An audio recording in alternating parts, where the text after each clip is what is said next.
सोचिए, साल था 1757। जगह थी भागीरथी नदी का किनारा।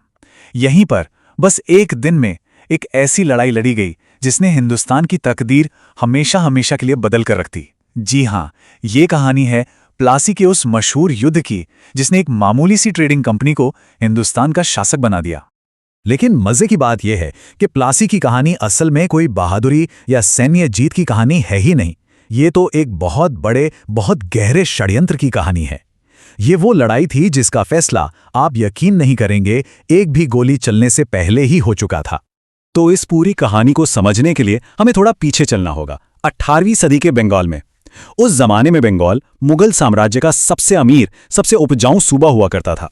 सच कहें तो ये वो सोने की चिड़िया थी जिस पर अंग्रेज, फ्रांसीसी और डच, मतलब हर यूरोपीय ताकत की नजर गड़ी हुई थी।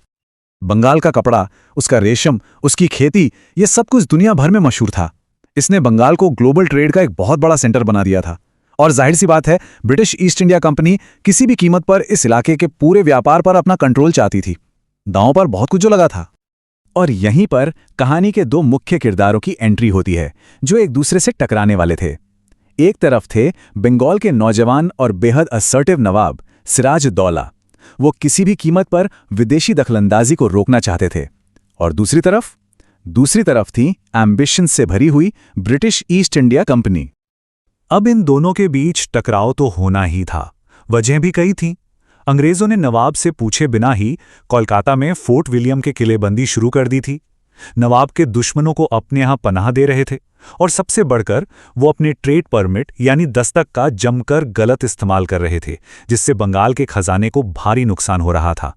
तो आप समझ सकते हैं कि दोनों के बीच अविश्वास की खाई इतनी गहरी हो गई थी कि अब युद्ध को टालना नामुमकिन था। और इसमें यह दस्तक वाला मामला सबसे बड़ा था। जरा सोचिए, कंपनी को मिला था एक टैक्स फ्री ट्रेड के लिए फ्री पास, लेकिन कंपनी के कर्मचारी क्या कर रहे थे? वो इसे अपने पर्सनल फायदे के लिए, अपनी जेबें भरने के लिए इस्तेमाल कर रहे थे। इससे नवाब को रेवेन्यू का जबरदस्त नुकसान हो रहा था और ये टकराव की एक बहुत बड़ी वजह बन गया। तो अब हम आते हैं कहानी के सबसे अहम, सबसे दिलचस्प हिस्से पर। अंग्रेज ये बात बहुत अच्छी तरह जानते थे कि वो सिर्फ अपनी सैन्य ताकत के दम पर नवाब को कभी नहीं हरा सकते। तो उनकी असली रणनीति लड़ाई लड़ना थी ही नहीं, बल्कि एक बहुत बड़ा षड्यंत्र रचना थी। अब जरा दोनों तरफ की ताकत का अंदाजा लगाइए। एक तरफ नवाब सिराज-उद-दौला, जिनके पास थी करीब 50,000 की फौज, 40 तोप और 10 जंगी हाथी। और दूसरी तरफ रॉबर्ट क्लाइव, जिसके पास मुश्किल से 3,000 सैनिक और सिर्फ 8 तोपें थीं। मतलब कागज पर तो ये लड़ाई एक तरफा थी। अंग्रेजों की जीत का तो कोई सवाल ही पैदा नहीं होता था, है ना? तो फिर सवाल उठता है कि अंग्रेज जीते कैसे? इसका जवाब ताकत में नहीं, बल्कि धोखे में छिपा है।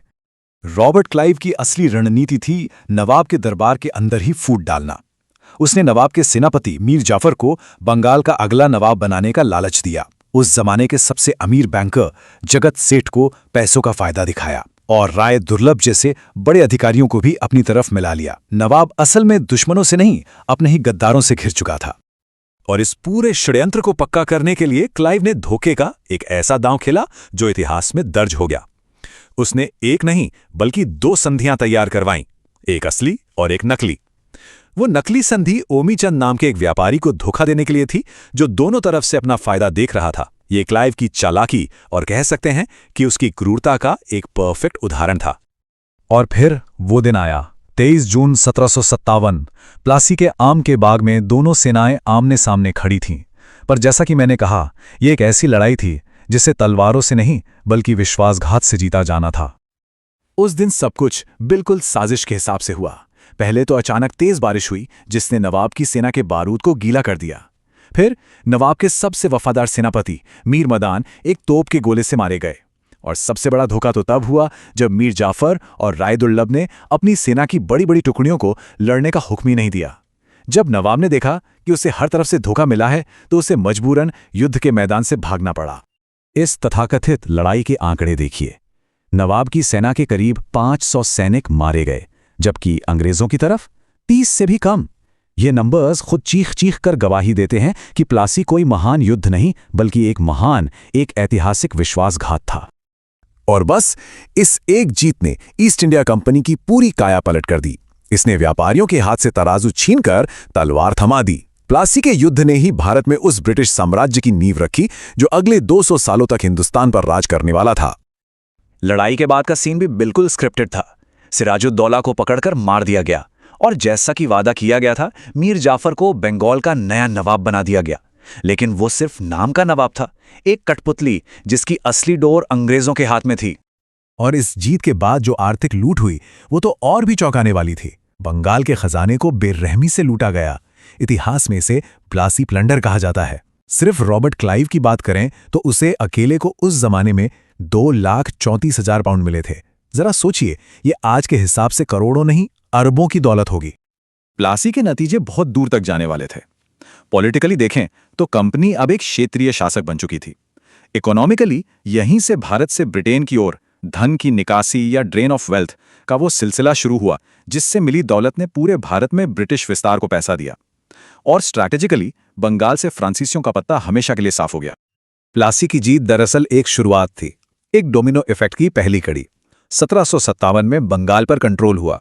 फिर जल्दी अंग्रेजों ने अपनी कठपुतली मीर जाफर को भी हटाकर मीर कासिम को नवाब बना दिया और इसी ने 1764 में बक्सर की लड़ाई की जमीन तैयार की।